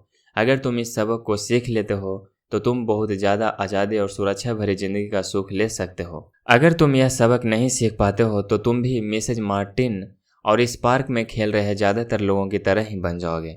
वे बहुत ज़्यादा मेहनत करते हैं परंतु उसके बदले में उन्हें बहुत कम पैसे मिलते हैं। वे नौकरी की सुरक्षा के मुंह में फंसे रहते हैं। हर साल मिलने वाली 3 हफ्ते की छुट्टियां और 45 साल तक काम करते रहने के बाद मिलने वाली थोड़ी सी पेंशन का सपना देखते रहते हैं। अगर इस तरह की ज़िंदगी जीने में तुम्हें सुख मिलता है तो मैं तुम्हारी तनख्वाह बढ़ाकर 25 सेंट प्रति घंटा कर सकता हूँ। परंतु ये लोग अच्छे लोग हैं और मेहनती भी हैं। फिर आप उनका मजाक क्यों उड़ा रहे हैं? मैंने पूछा। मिसेज मार्टिन, अमीर डैडी के चेहरे पर मुस्कान आ गई। मिसेज मार्टिन मेरे लिए माँ जैसी है। मैं इतना कठोर नहीं हो सकता कि उनका मजाक उड़ाऊं। यह कठोर लगता जरूर है क्योंकि मैं तुम दोनों के सामने स्थिति स्पष्ट करना चाहता हूँ, और वह भी आसान शब्दों में। मैं तुम्हारे नज़रियों को बड़ा करना चाहता हूँ ताकि तुम कुछ आगे भी देख सको, दूर तक देख सको। ज़्यादातर लोगों को आगे देखने का फ़ायदा कई बार सिर्फ इसलिए नहीं मिल पाता क्योंकि उनके देखने का दायरा बहुत छोटा होता है। ज़्यादातर लोग जिस जाल में फंसे हुए हैं वे उसे देख ही नहीं पाते। माइक और मैं वहाँ पर सोचते हुए बैठे रहे क्योंकि हम उनकी बातों का मतलब पूरी तरह से नहीं समझ सके थे। माइक और मैं वहाँ पर सोचते हुए बैठे रहे क्योंकि हम उनकी बातों का मतलब पूरी तरह से नहीं समझ सके थे। उनकी बातें सुनने में कठोर और कड़वी लग रही थी, परंतु हम यह भी जानते थे कि वे हमें कुछ सिखाने की काफ़ी कोशिश कर रहे थे। मुस्कुराहट के साथ अमीर डैडी ने कहा, क्या 25 सेंट प्रति घंटे का ऑफर अच्छा नहीं लगा? क्या इससे दिल की धड़कन तेज नहीं हुई? मैंने अपना सिर ना में हिलाया, जबकि असल में ऐसा ही हुआ था। 1 घंटे काम के बदले में 25 सेंट मेरे हिसाब से बहुत बढ़िया सौदा था। अच्छा, मैं तुम्हें 1 घंटे के $1 दूंगा, अमीर डैडी ने शरारत भरी मुस्कान के साथ कहा। अब मेरा दिल तूफान मेल की तरह दौड़ रहा था। मेरा दिमाग चीख चीख कर कह रहा था, इसकी बात मान लो, मान लो। मुझे अपने कानों पर भरोसा नहीं हो रहा था, परंतु फिर भी मैं चुप रहा। अच्छा, $2 प्रति घंटे। मुझे ऐसा लगा जैसे मेरे छोटे से 9 साल पुराने दिमाग में किसी ने बम फोड़ दिया हो। 1956 में $2 प्रति घंटे की कमाई मुझे दुनिया का सबसे अमीर बच्चा बना देती। मैं इतना ज़्यादा पैसा कमाने की कल्पना भी नहीं कर सकता था। मैं हाँ कहना चाहता था। मैं सौदा पक्का करना चाहता था। मुझे नई साइकिल दिख रही थी, नए बेसबॉल के ग्लव्स दिख रहे थे।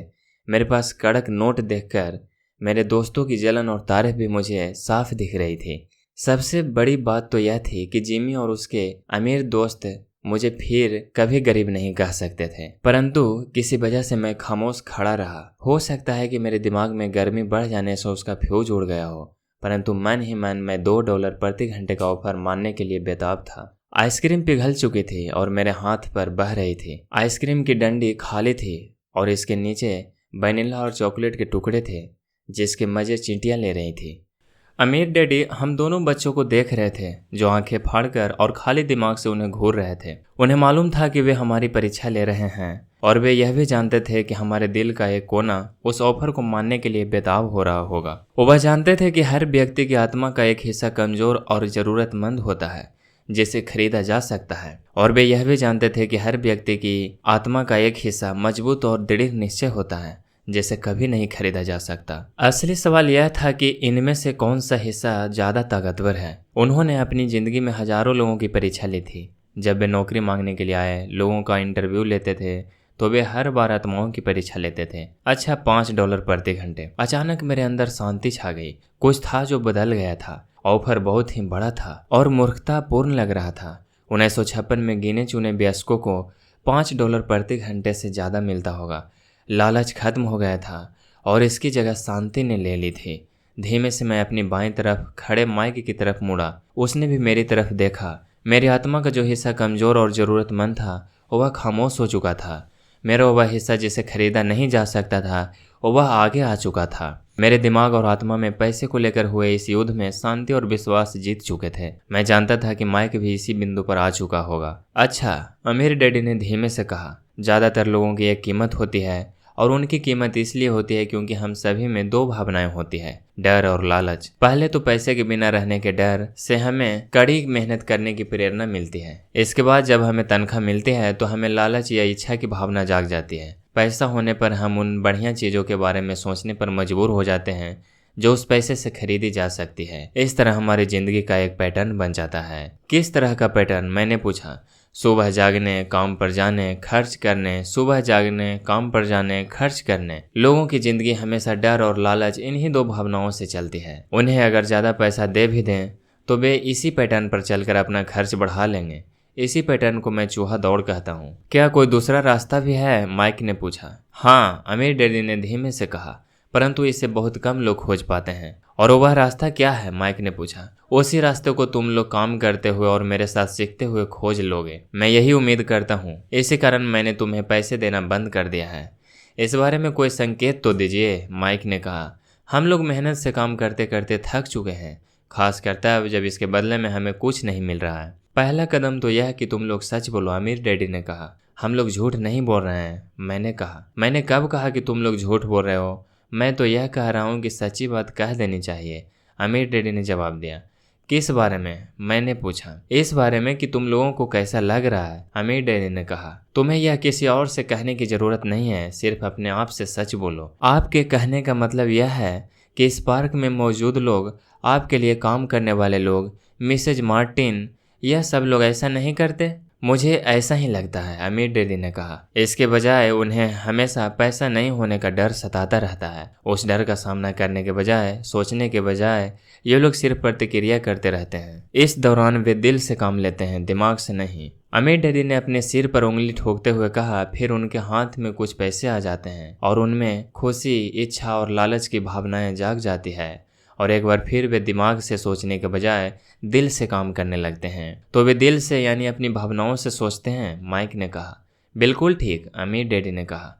वे इस बारे में सच नहीं बताते कि उन्हें कैसा लग रहा है। वे अपनी भावना से काम करते हैं और दिमाग से सोचने का कष्ट नहीं उठाते। उन्हें डर लगता है, वे नौकरी करने जाते हैं और आशा करते हैं कि ज़्यादा पैसा आने से उनका डर दूर हो जाएगा, परंतु ऐसा नहीं होता। वही पुराना डर उन्हें फिर से सताने लगता है। वे फिर से नौकरी करने जाते हैं और फिर आशा करते हैं कि पैसा उनके डर को कम कर देगा, परंतु ऐसा नहीं होता। डर के ही कारण वे नौकरी के जाल में फंसे रहते हैं। पैसा कमाते हैं, काम करते हैं, पैसा कमाते हैं और आशा करते हैं कि डर से उनका पीछा छूट जाएगा, परंतु हर रोज जब वे उठते हैं तो उनका पुराना डर भी उनके साथ उठता है। वही पुराना डर करोड़ों लोगों को रात भर जगाता है और उनकी राह बहुत चिंता और परेशानी में गुजरती है। इसलिए वे उठते हैं, काम पर जाते हैं और यह आशा करते हैं कि तनख्वाह के चेक से उनके दिल को कुदरने वाले इस डर को वे मौत के घाट उतार देंगे। सच बात तो यह है कि पैसा उनकी जिंदगी को चला रहा है, परंतु वे इस बारे में कभी सच नहीं बोलते हैं। पैसे ने उनकी भावनाओं पर कब्जा कर लिया है और उनकी आत्माओं पर भी। यह कहकर अमीर डैडी खामोश हो गए ताकि उनके शब्दों में छुपा संदेश हमारे अंदर चला जाए। माइक और मैंने उनकी बातें सुनी थी, परंतु हम उनका मतलब पूरी तरह नहीं समझ पाए थे। मुझे अक्सर यह हैरानी होती थी कि लोगों को ऑफिस जाने की इतनी जल्दी क्यों होती है। उन्हें अपनी नौकरी में खास मजा नहीं आता था और वे कभी खुश भी नहीं दिखते थे। फिर क्या वजह थी जो उन्हें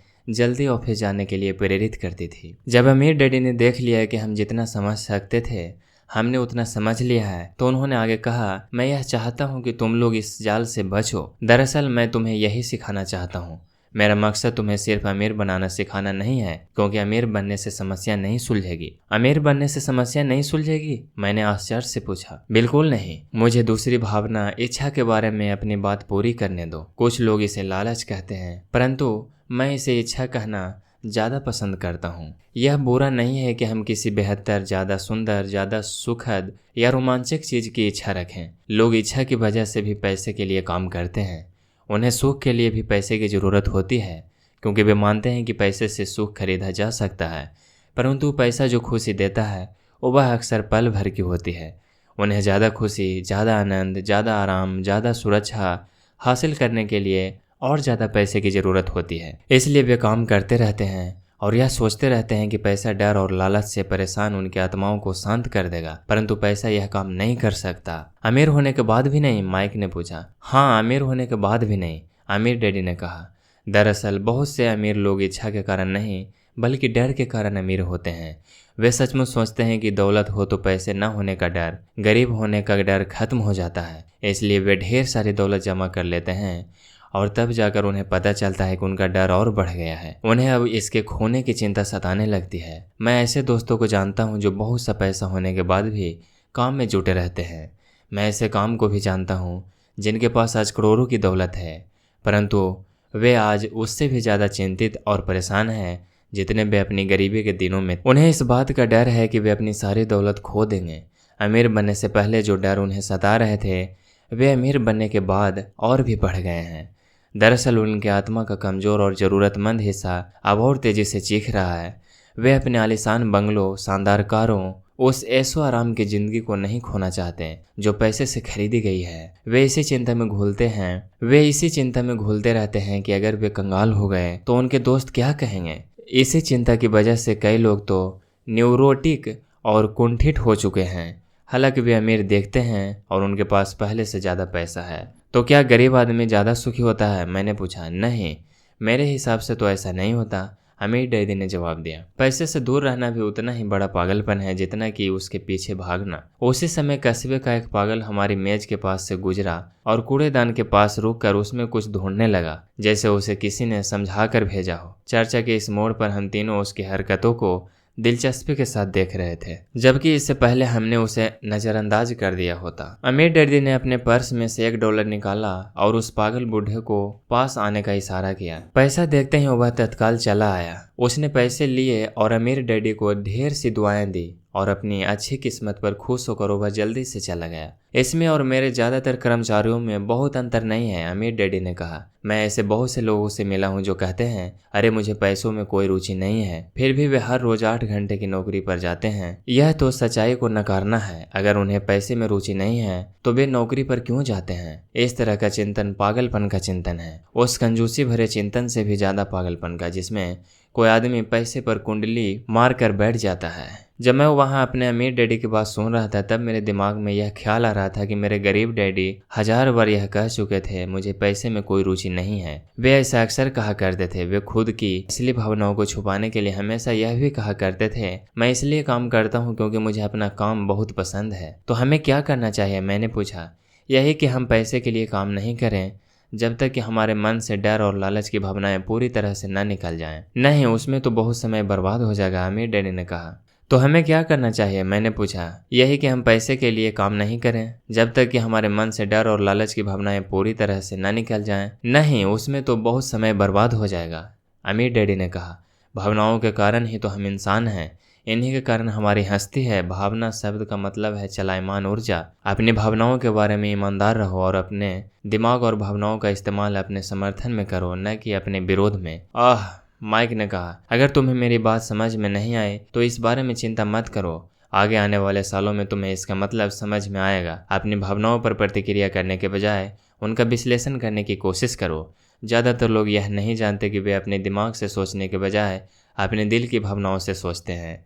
आपकी भावनाएं तो आपकी रहेंगी ही, परंतु आपको अपने दिमाग से सोचना भी आना चाहिए, क्योंकि दिमाग को सोचने के लिए ही बनाया गया है। क्या आप मुझे इसका कोई उदाहरण दे सकते हैं? मैंने पूछा। क्यों नहीं, अमीर डैडी ने जवाब दिया। जब कोई आदमी कहता है मुझे नौकरी खोजने की ज़रूरत है, तो इस बात की बहुत संभावना है कि उसकी भावनाएं फैसला कर रही है। इस विचार का असली कारण है पैसा न होने का डर। परंतु अपनी ज़िंदगी चलाने के लिए लोगों को पैसे की ज़रूरत तो पड़ती ही है, मैंने कहा। बिल्कुल पड़ती है, अमीर डैडी मुस्कुराए। मैं सिर्फ यह कह रहा हूँ कि उनके डर के कारण उनके मन में यह विचार आता है। मैं समझ नहीं पाया, माइक ने कहा। अमीर डैडी ने कहा, अगर आपके मन में पैसे की कमी का डर जाग जाए तो तत्काल नौकरी ढूंढने के लिए दौड़ मत लगाइए, ताकि कुछ रुपयों के सहारे उस डर को मार दिया जाए। इसके बजाय आप खुद से यह सवाल पूछिए, क्या लंबे समय में इस डर का सबसे बढ़िया इलाज नौकरी है? मेरे ख्याल से इसका जवाब नहीं होता है, खासकर जब आप किसी आदमी की पूरी जिंदगी को देखते हैं।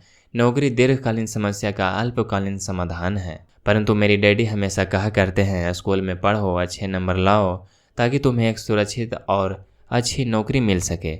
मैंने हड़बड़ी में बोल ही दिया, हाँ मैं समझ सकता हूँ कि वे ऐसा क्यों कहते हैं।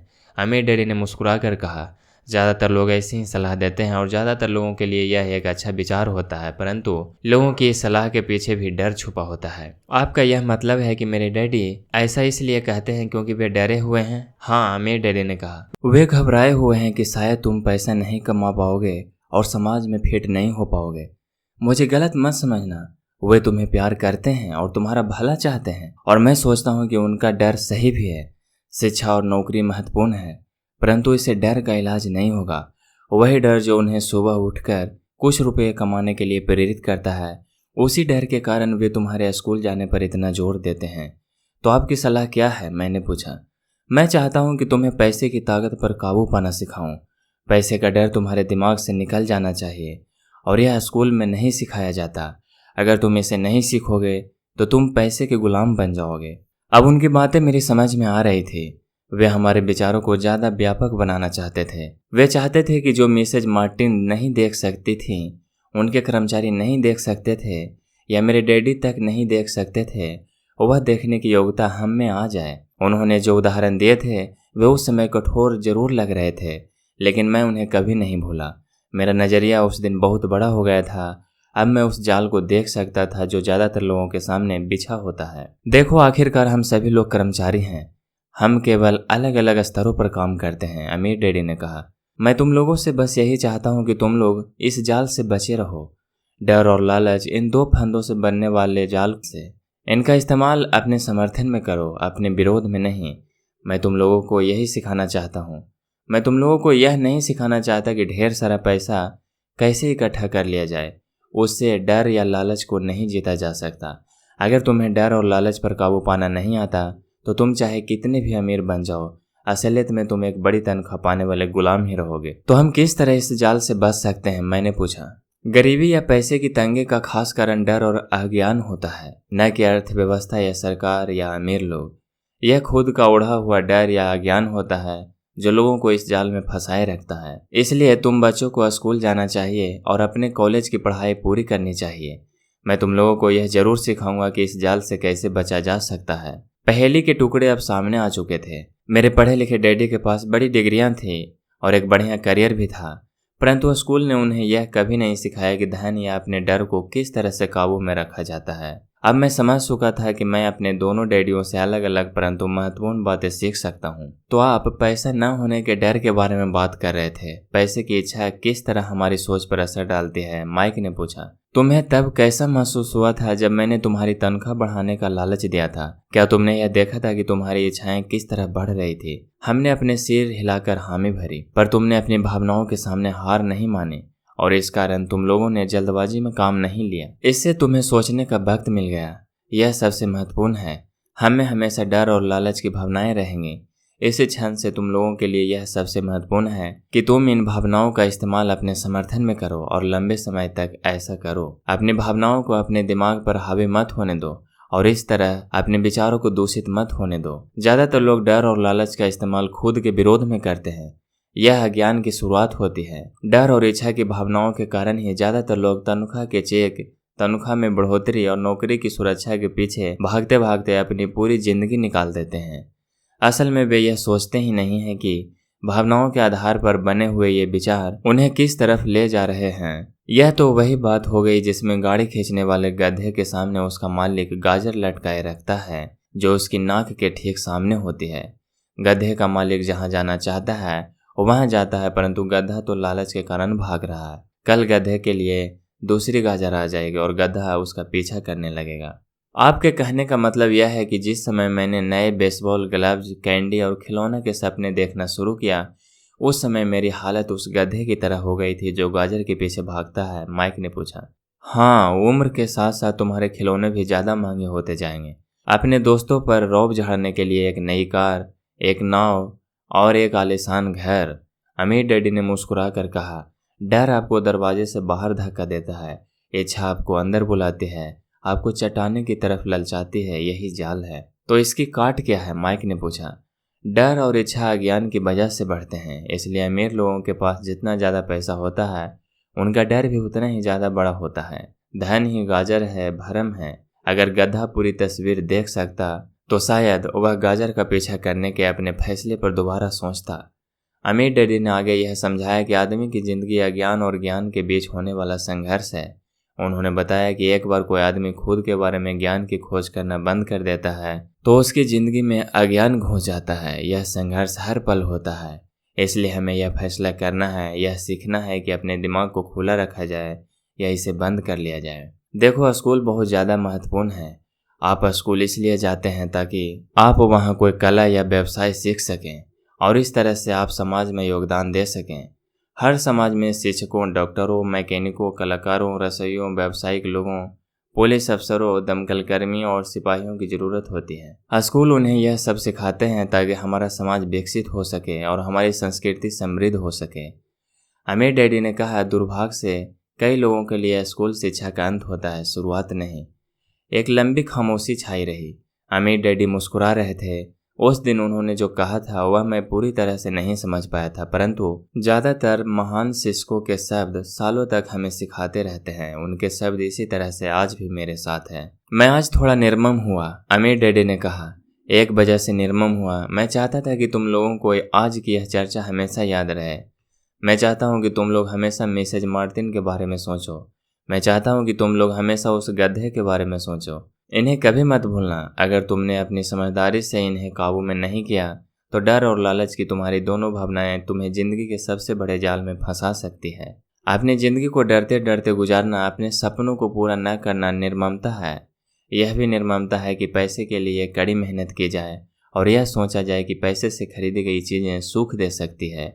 बिल चुकाने के डर से घबरा कर आधी रात को जागना जीने का एक भयानक तरीका है। तनख्वाह के हिसाब से ज़िंदगी जीना भी कोई जीना है। यह सोचना कि कोई नौकरी आपको सुरक्षा का एहसास दे सकती है, खुद से झूठ बोलना है, यह निर्ममता है और यही वह जाल है जिससे मैं तुम्हें बचाना चाहता हूँ। मैंने देखा है कि पैसा किस तरह से लोगों की ज़िंदगियों को चलाता है। ऐसा अपने साथ मत होने देना। भगवान के लिए पैसे को अपनी ज़िंदगी मत चलाने देना। हमारी मेज के नीचे सॉफ्ट बॉल आ गई। अमीर डैडी ने उसे उठाया और वापस खिलाड़ियों के पास फेंक दिया। तो अज्ञान का लालच और डर से क्या ताल्लुक है, मैंने पूछा। यह पैसे का अज्ञान ही है जिसकी वजह से इतना लालच और इतना डर पैदा होता है, अमीर डैडी ने कहा। मैं तुम्हें कुछ उदाहरण देता हूँ। एक डॉक्टर जो अपने परिवार को ज़्यादा खुशी देना चाहता है, अपनी फीस बढ़ा देता है। उसकी फीस बढ़ने की वजह से स्वास्थ्य सुविधाएं हर एक के लिए महंगी हो जाती है। अब इससे गरीब लोगों को सबसे ज़्यादा नुकसान पहुंचता है।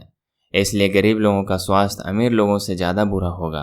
अब चूंकि डॉक्टरों ने अपनी फीस बढ़ा दी है, इसलिए वकील भी अपनी फीस बढ़ा देते हैं।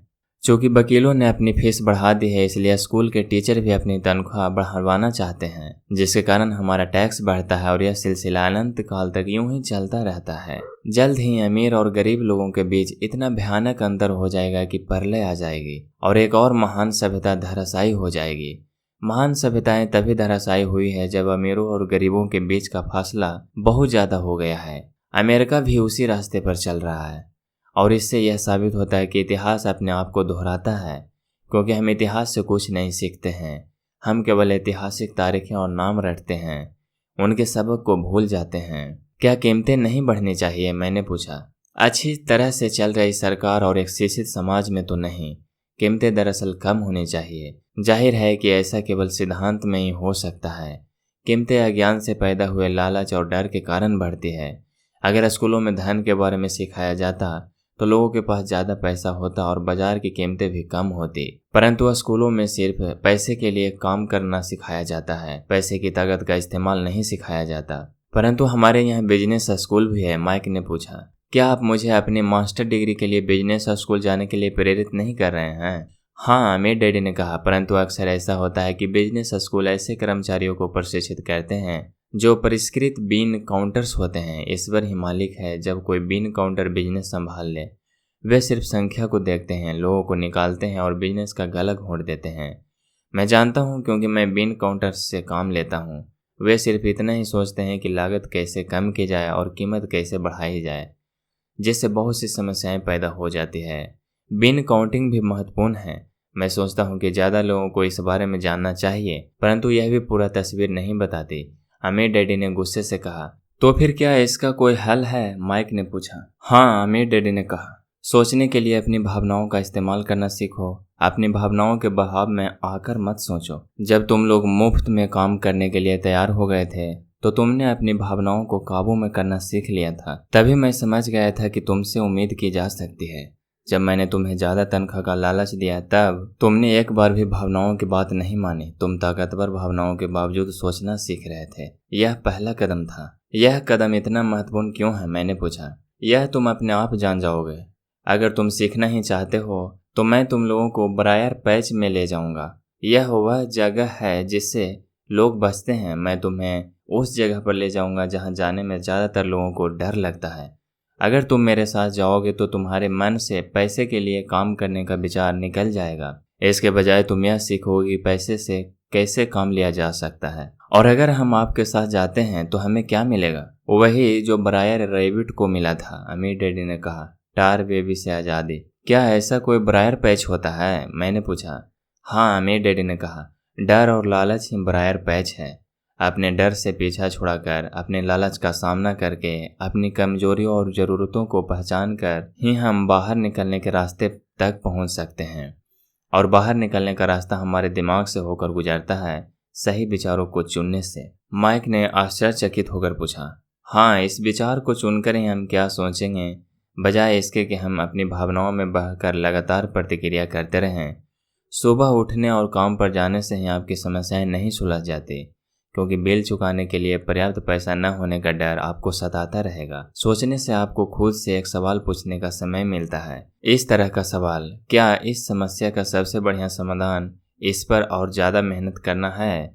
ज़्यादातर लोग इतनी बुरी तरह घबराए होते हैं कि वे खुद अपने आप को असली बात नहीं बताते कि डर हावी हो रहा है, और नतीजा यह निकलता है कि वे सोच ही नहीं पाते और इसके बजाय दरवाजे से बाहर दौड़ लगा लेते हैं। डर वे भी हावी हो जाती है। अपने विचार चुनने से मेरा यही मतलब था। पर हम ऐसा किस तरह करेंगे? माइक ने पूछा। यही तो मैं तुम्हें सिखाने वाला हूँ। मैं तुम्हें यह सिखाऊंगा कि तुम्हारे पास चुनने के लिए विचारों के विकल्प होने चाहिए, ताकि तुम हड़बड़ी में काम करने से बच सको, जैसे अपनी सुबह की कॉफी पीकर दरवाजे से बाहर दौड़ लगाने की आदत से। मैंने तुमसे जो पहले कहा था उसे याद रखो। नौकरी दीर्घकालीन समस्या का अल्पकालीन समाधान है। ज़्यादातर लोगों के दिमाग में सिर्फ एक समस्या होती है और यह थोड़े समय की होती है। यह समस्या होती है महीने के आखिर में चुकाए जाने वाले बिल, यानी टार बेबी। अब पैसा उनकी ज़िंदगी चलाता है, या मैं यह कहूँ कि पैसे को लेकर उनका डर और अज्ञान उनकी ज़िंदगी चलाते हैं। तो वे वही करते हैं जो उनके माँ बाप ने किया था। सुबह उठो और पैसे के लिए काम करो।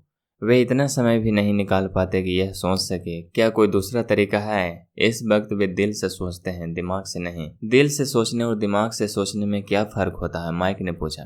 अमीर डैडी ने जवाब दिया, मैं इस तरह के जुमले अक्सर सुनता हूँ। हर आदमी को काम करना पड़ता है, या अमीर लोग शोषक होते हैं, या मैं दूसरी नौकरी ढूंढ लूँगा, मेरी तनख्वाह बढ़नी चाहिए, आप इस तरह मेरा शोषण नहीं कर सकते, या मैं इस नौकरी को इसलिए पसंद करता हूँ क्योंकि यह सुरक्षित है। इसके बजाय हमें यह कहना चाहिए, क्या यहाँ ऐसा कुछ है जो मुझे नहीं मिल रहा है? इस तरह भावना पर आधारित हमारे विचारों की जंजीर टूट जाएगी और हमें ज़्यादा अच्छे तरीके से सोचने का मौका मिल जाएगा। मुझे मानना ही पड़ेगा कि मेरे लिए यह सबक एक महान सबक साबित हुआ। यह जानना कि कब कोई आदमी दिल से बोल रहा है और कब दिमाग से, किसके शब्दों में भावनाएं छुपी हुई है और किसके शब्दों में विचार। यह एक ऐसा सबक था जो जिंदगी भर मेरे काम आया, खास तौर पर तब जब मैं अपने दिल से यानी अपनी भावनाओं से बोल रहा था, न कि अपने विचारों या दिमाग से। जब हम स्टोर की तरफ वापस मुड़े तो अमीर डैडी ने यह कहा कि अमीर लोग हकीकत में पैसा बनाते हैं, वे इसके लिए काम नहीं करते।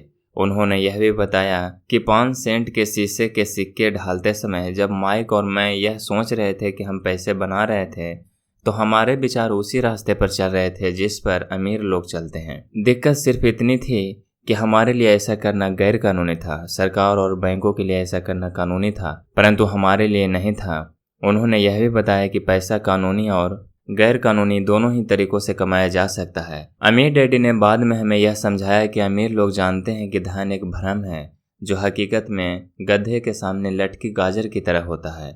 धन के भ्रम के कारण जो डर और लालच पैदा होता है, उसके वजह से ही अरबों खरबों लोग यह सोचते रहते हैं कि धन असली चीज है। धन दरअसल एक मायाजाल है। जनता के अज्ञान और भरोसे के भ्रम की वजह से ही ताश के पत्तों का यह महल खड़ा रह पाता है। सच कहा जाए तो गधे की गाजर धन से ज़्यादा कीमती है, उन्होंने कहा। उन्होंने अमेरिका के गोल्ड स्टैंडर्ड के बारे में भी बात की और यह बताया कि हर डॉलर का नोट असल में चांद का प्रमाण पत्र है। उन्हें इस अफवाह से चिंता हो रही थी कि किसी दिन हम लोग गोल्ड स्टैंडर्ड को छोड़ देंगे और हमारे डॉलर चांदी के प्रमाण पत्र नहीं रहेंगे। जब ऐसा होगा बच्चों तो कयामत आ जाएगी। गरीब, मध्यवर्गीय और नासमझ लोगों की ज़िंदगी सिर्फ इसलिए बर्बाद हो जाएगी क्योंकि वे यह भरोसा करते रहेंगे कि धन ही असली चीज़ है और वे जिस कंपनी के लिए काम करते हैं वह कंपनी या सरकार उनका ध्यान रखेगी।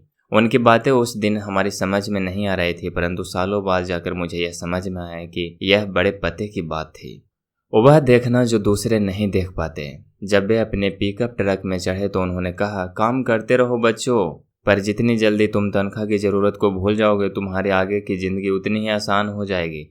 अपने दिमाग का इस्तेमाल करो, मुफ्त में काम करो और जल्दी ही तुम्हारा दिमाग तुम्हें पैसे कमाने के दूसरे तरीके बता देगा। उन तरीकों से तुम इस नौकरी से ज़्यादा कमा लोगे। तुम ऐसे चीज़ें देख पाओगे जो दूसरे लोग कभी नहीं देख पाते। मौके उनकी नाक के नीचे होते हैं, फिर भी ज़्यादातर लोग इस मौके को नहीं देख पाते। इसका कारण यह है कि वे पैसे और सुरक्षा ढूंढते रहते हैं, इसलिए उन्हें यही मिलते हैं जिस वक्त तुम एक मौका भांपने में कामयाब हो जाओगे उसके बाद तुम जिंदगी भर मौका भांप सकते हो। जिस वक्त तुम ऐसा कर लोगे मैं तुम लोगों को कुछ और बातें सिखाऊंगा। इस बात को ध्यान से समझ लो ताकि तुम जिंदगी के सबसे बड़े जाल से बच सको।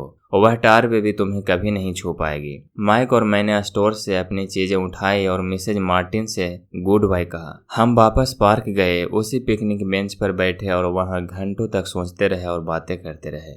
हमने अगला हफ्ता स्कूल में इसी बारे में सोचते और बातें करते हुए बिताया। 2 सप्ताह तक हम लोग सोचते रहे, बातें करते रहे और मुफ्त में काम करते रहे।